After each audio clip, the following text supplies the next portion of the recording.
Hi, everyone. We're so glad to have you join us for today's classroom learning series with Green and Healthy Schools, Wisconsin. Today's presentation is related to energy, but before we begin, let me take a moment to thank Skyward, who sponsors our series. Since our humble beginnings as a small family business, Skyward has evolved into a global technology leader serving more than 2,000 school districts. At Skyward, we are proud to support the initiatives of the Green and Healthy Schools Classroom Learning Series.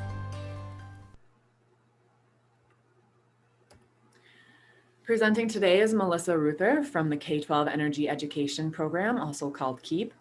Melissa has been with KEEP since 2018. She connects Wisconsin teachers, students, and communities to energy concepts. Her work brings model teaching and classroom programming to schools all over the state, along with visits to community and school events to build energy literacy. Melissa has a bachelor's in science from Southern Illinois University at Carbondale in zoology with a minor in mathematics, and a master's in environmental education and interpretation from the University of Wisconsin-Stevens Point. Melissa enjoys kayaking, baking, and spending time with her black lab, Odin.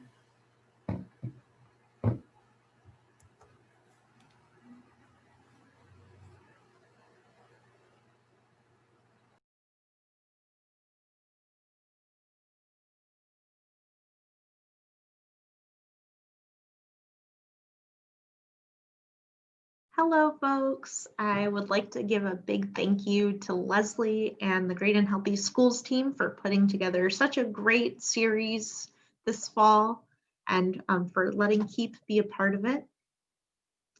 My name is Melissa Ruther, and I work with the Wisconsin K-12 Energy Education Program, or KEEP. We are a program of the Wisconsin Center for Environmental Education out of the University of Wisconsin-Stevens Point. And today I'll be presenting on your home seasonal wardrobe, preparing for winter.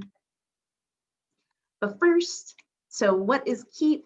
KEEP, we work all throughout Wisconsin with teachers and students just like you to increase energy literacy and to try and get as much savings from energy as possible.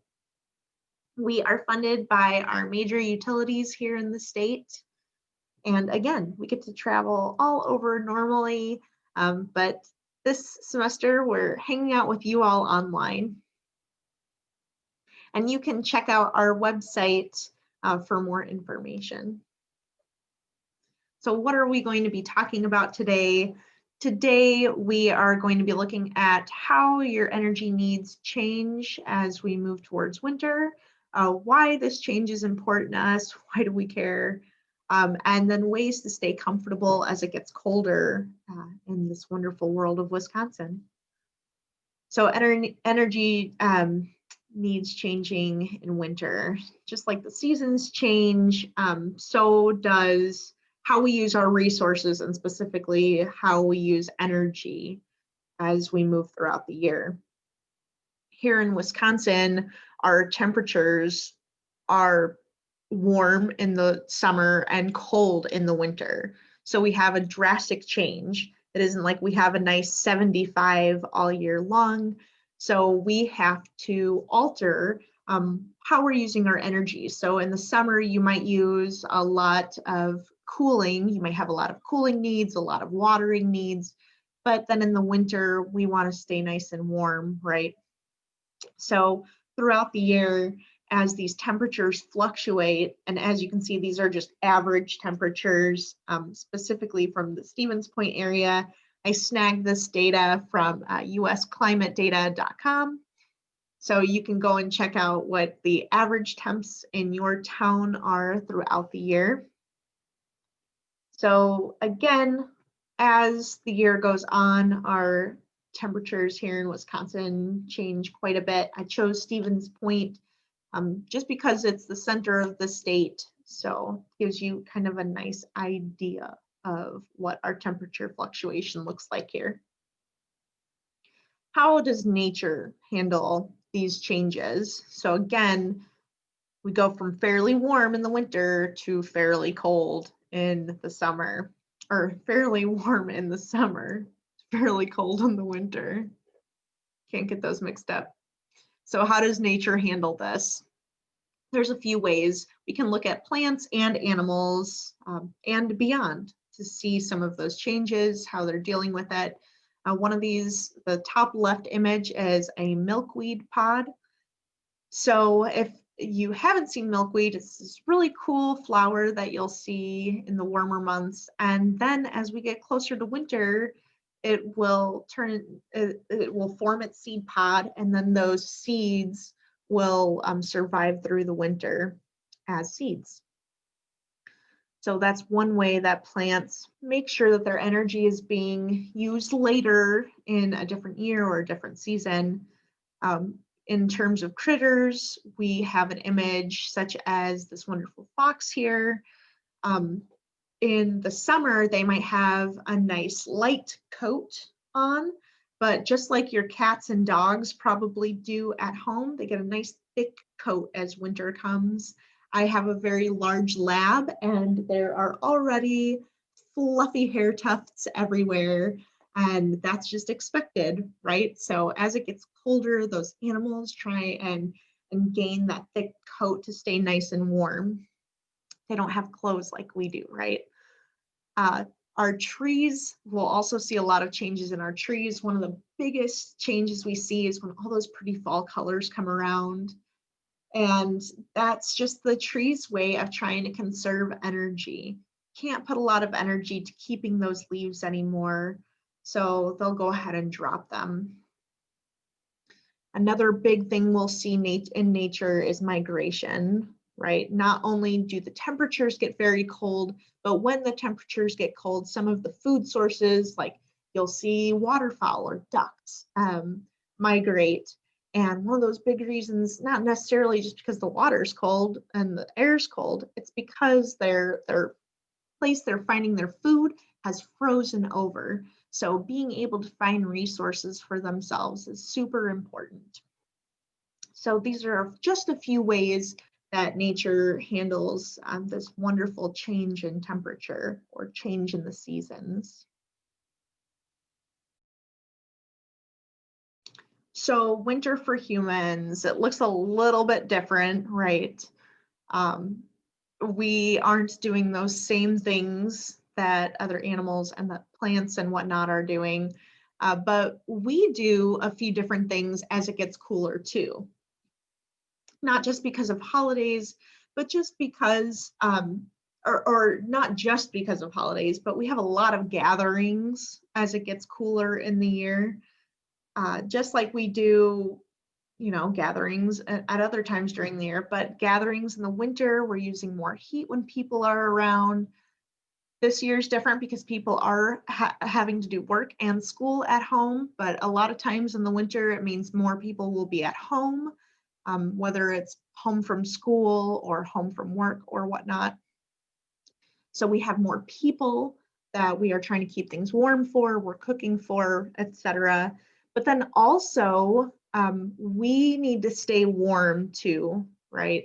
We've had some pretty rough winters here in Wisconsin. We've had some pretty nice ones too, but it gets pretty cold sometimes. So one of the things that we have to do is we have to make sure we stay nice and warm. And even though our bodies regulate our temperature, there's only so much they can do. So why in the world do we care? Well, first and foremost, we don't want to freeze. We want to make sure that we stay nice and cozy as much as possible throughout the cooler months. Second, we want to try really hard to save money if we can. That's super important to some folks. I know it's important to me. I really love trying to find projects to make my energy use lower or to try and make it more efficient. So just doing the same job with less energy. And then also our resources, the more energy we're using, whether it's heating or cooking or whatnot, the more energy we're using, the more resources we're using. So one of the things with the money here in Wisconsin, we spend about $500 to $2,400 in just heating alone through a year. And that's just one example. but there's a plethora of ways where we are using energy. And one really nice thing to do is to figure out how and when specifically you use energy. So this is actually a sample of my energy use that I snagged from my customer portal from Wisconsin Public Service. They're my electric utility. So this is how I use energy throughout the year, or electricity specifically, just electricity. This is how I'm using it. And actually, it looks like the colder months aren't my issue. It looks like the warmer months for me are my problem. I actually love being cold.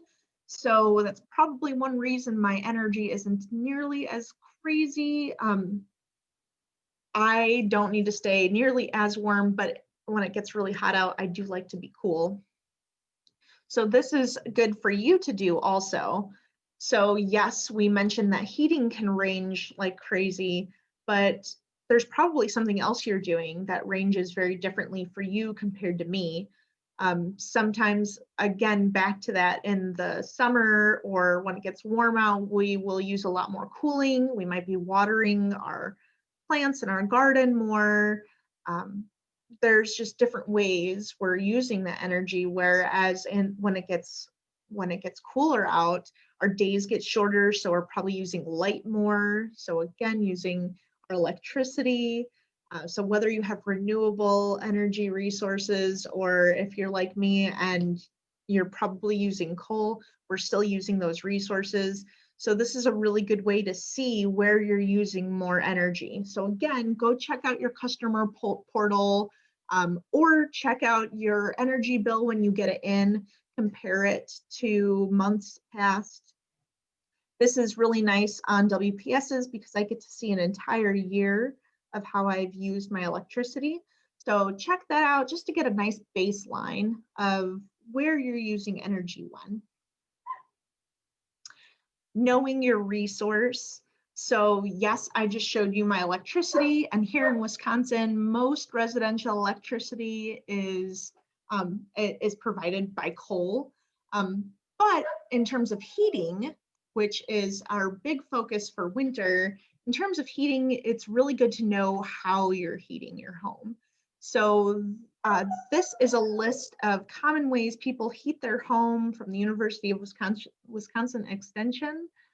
So check this out and ask your parent or your guardian, explore your home, see how exactly you are heating this winter, this cool season.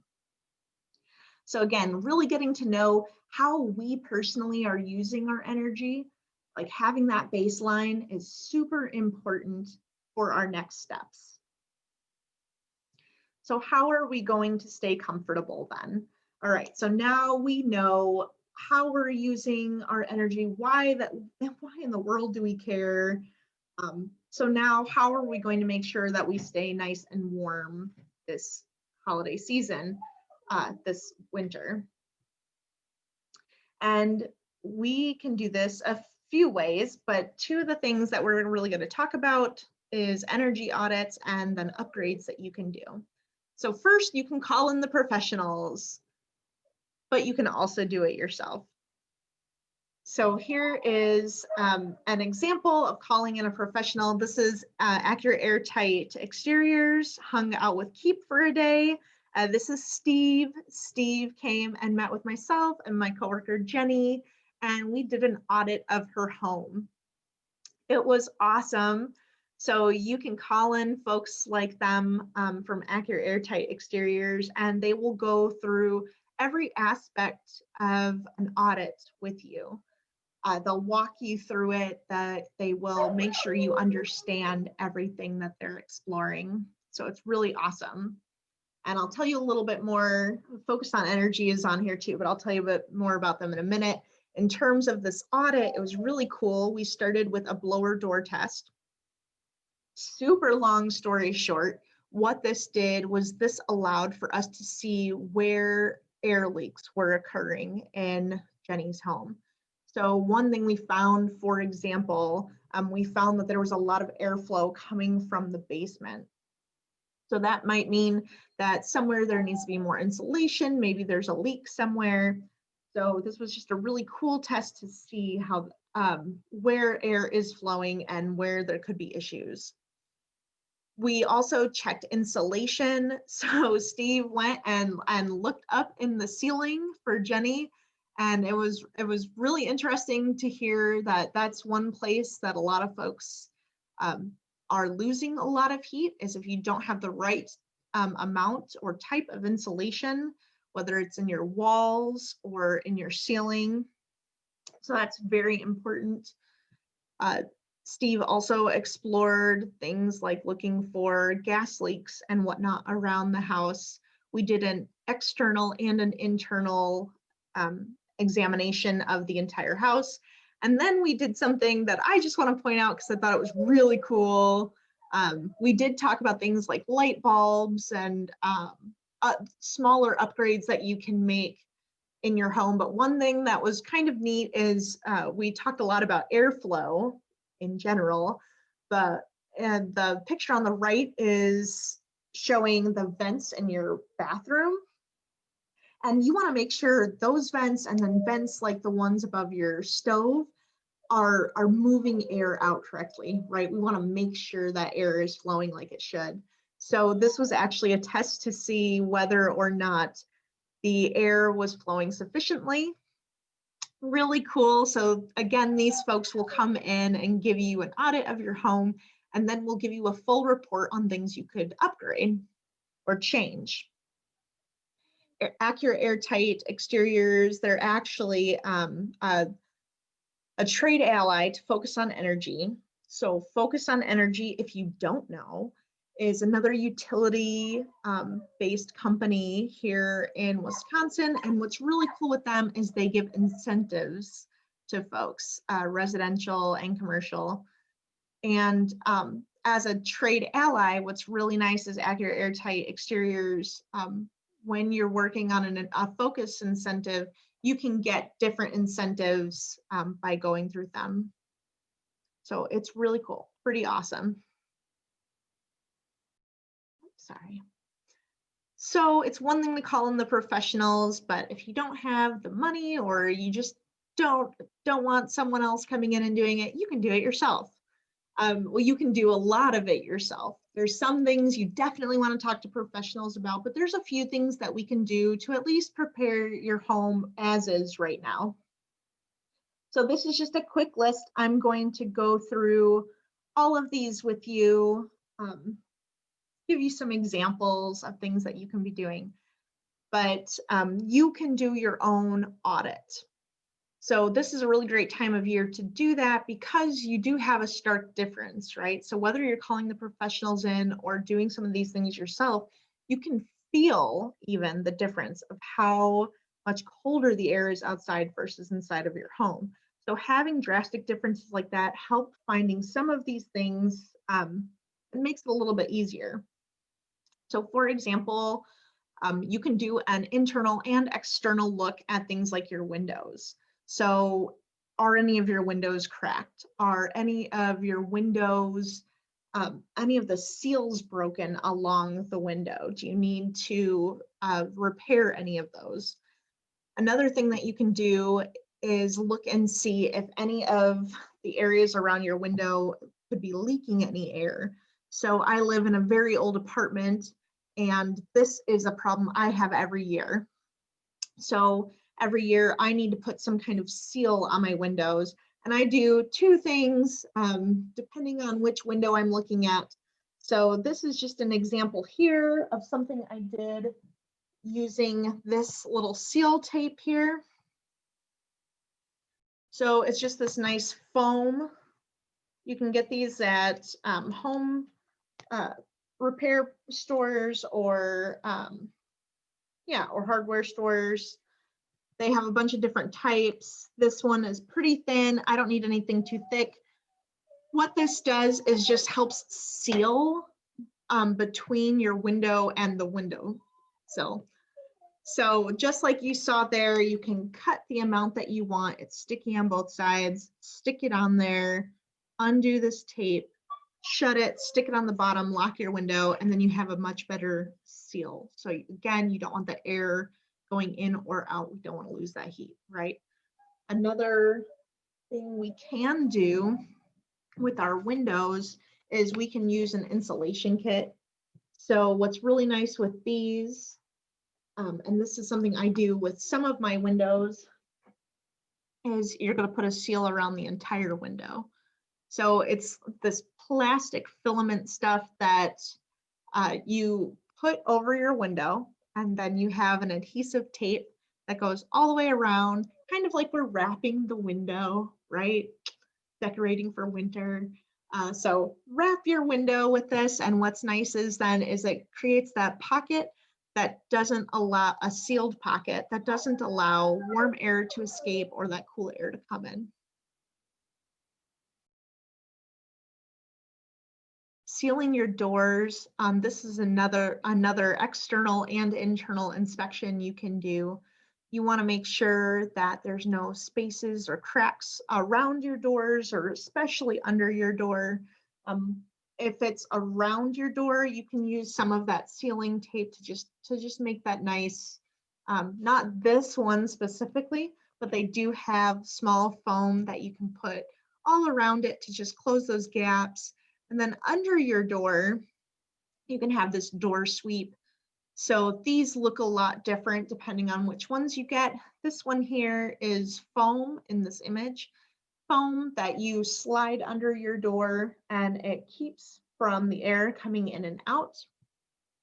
But you can get ones that are plastic or metal that you can screw onto your door. And there's actually a few homemade ones you can do as well. I'm going to try a homemade one this year. We'll see how it goes. I have some spare pool noodles from some crafts that I've done. So what you can do is you can take your pool noodle and cut it into 2 pieces. You can put those 2 pieces into an old pair of pantyhose or into some fabric. You can wrap it into fabric.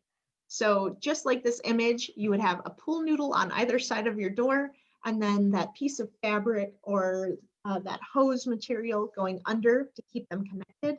And again, this is just to make sure that air isn't escaping. Again, we don't want to lose any heat. And one cool way we can check this out to see just whether or not there's any air escaping from under your door is you can take something as simple as a blow dryer, and on one side of your door, put something like packing peanuts or foam balls or something that will blow really easily, and then blow dry under your door and see if that stuff scatters. If it does, that means there's too much of a gap under there. You probably want to seal it. Again, I live in an old apartment. My door definitely has that. It's actually it's a small gap, but it's big enough for me to see under. So that's not good. We don't want to lose our heat, right? And that's a pretty big gap underneath a door. So yeah, filling in all those gaps. So that's another thing we can do. One thing that I did this year that I'm really sad I hadn't done in the past was I actually insulated my light switches and my outlets. This is actually me doing that. As you can see, there's some pretty big holes sometimes that are behind those covers, and you can lose a lot of air that way. Those are some pretty big gaps. So you can go out and buy these really great foam pieces that go behind your covers, again, for your outlets and your light switches. They're pretty affordable. This is a really small thing that we can do that is pretty effective. So as you can see, it was pretty easy for me to go ahead and just plug this behind there, just unscrew the plate, put these little guys back there and screw it back on. So yeah, that's just a really good way for us not to lose any energy that way.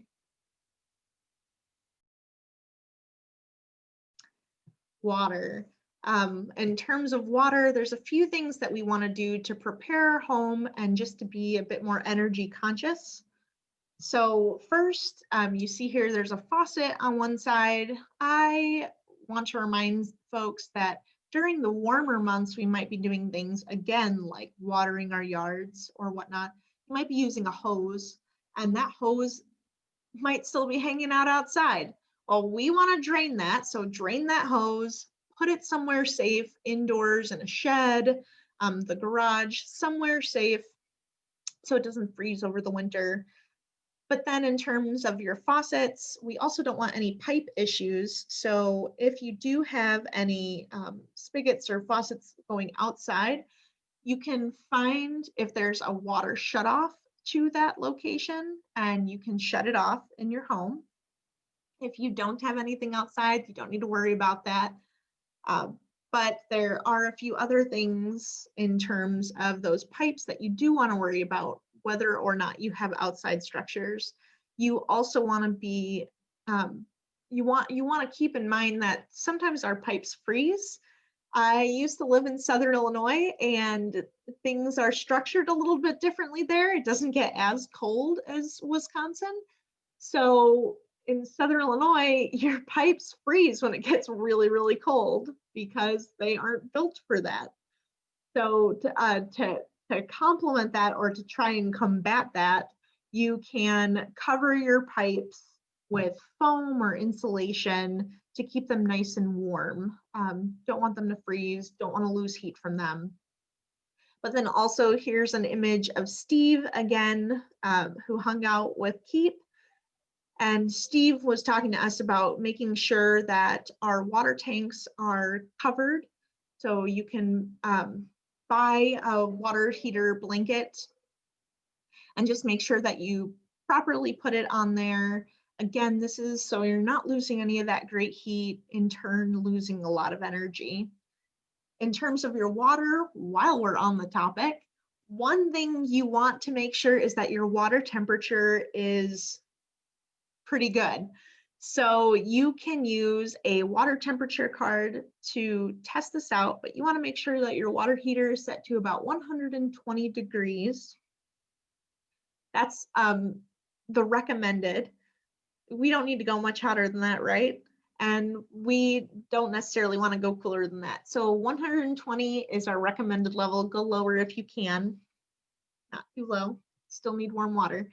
But those are just a few things water-wise that we can be paying attention to.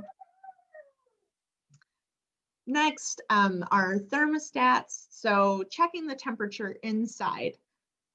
One thing that we can do is grab a thermometer and check and see what the actual air temperature is.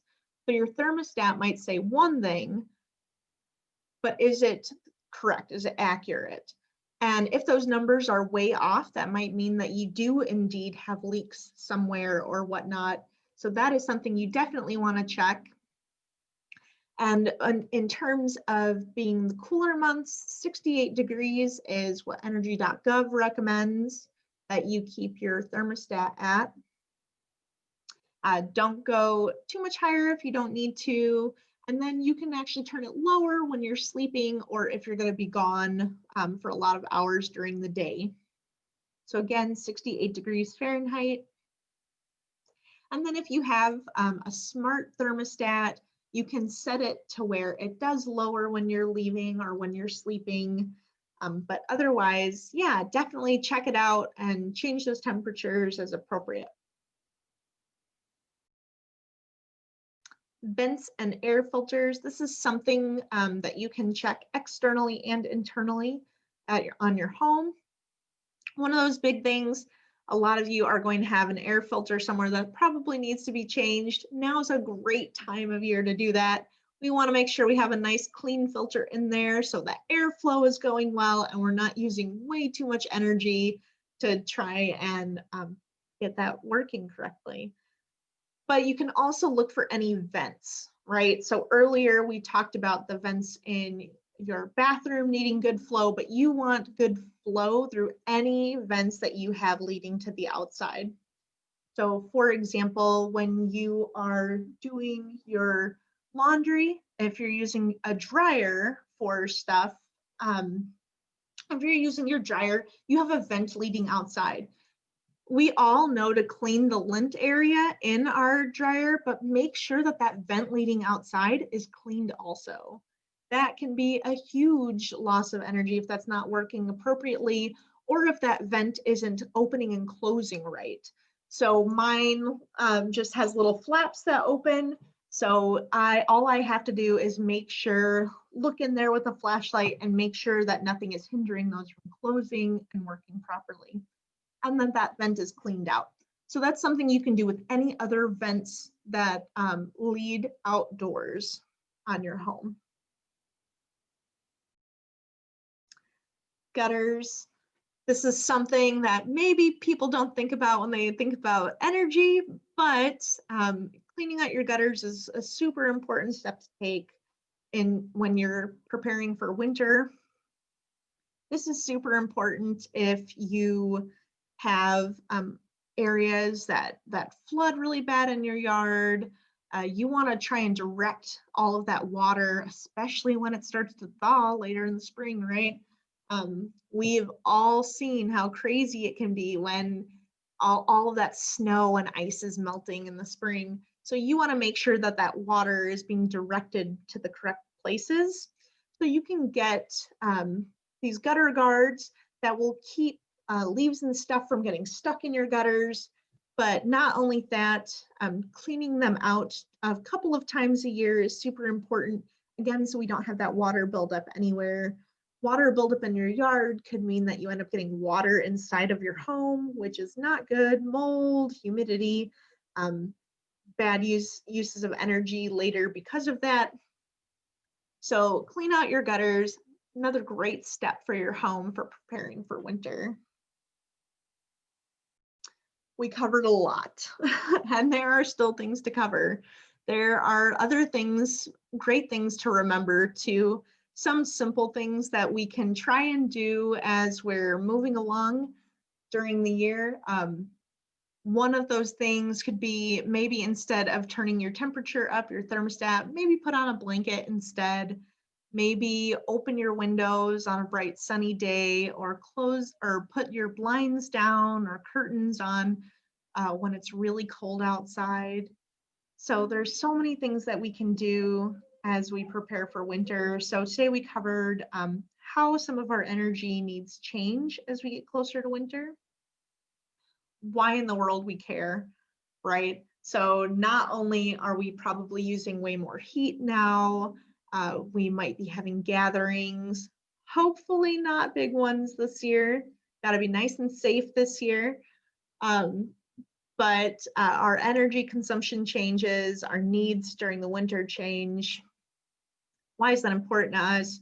It could be money. If you're spending a lot on heating or whatnot, maybe there's ways to curb that this year. We're still using a lot of natural resources to make those things happen. And then we don't want to freeze either, right? So it's very important to us to pay attention to the seasonal changes. And then how are some ways that we can stay comfortable? We went through quite a few things that we can do, but I really hope you found hopefully at least one thing that spoke to you, something that's simple that you and your household can do this year to prepare your home for winter, right? We don't automatically grow a big coat on us. Our homes, don't shed their leaves to save energy. We have a lot of things that we have to do to prepare. So whether it's something as small as insulating your light switches and your outlets, or checking out your water heater, find those things. If there's insulation that needs to be put in your home, like find those things, find those areas that you can build. And maybe they don't all happen this year, but hopefully it will spark you to at least start doing this every year as you prepare for winter. So thank you folks so much for all of your time. I hope you got some great stuff out of this. Again, sparked some interest. And then please stay connected with us. There's a bunch of ways you can reach out to KEEP or the Center for Environmental Education. Here's also my contact information. So definitely reach out to us if you have any energy or environmental education needs, and have an amazing day. Thank you, folks.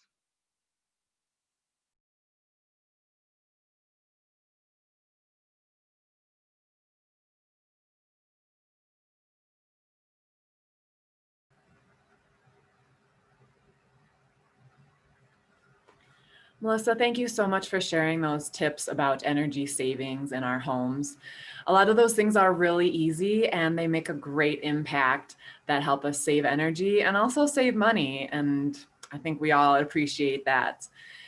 Keep has a bunch of resources available for use at home or in your classrooms if you're interested. We put a few in the video description, so be sure to look at that.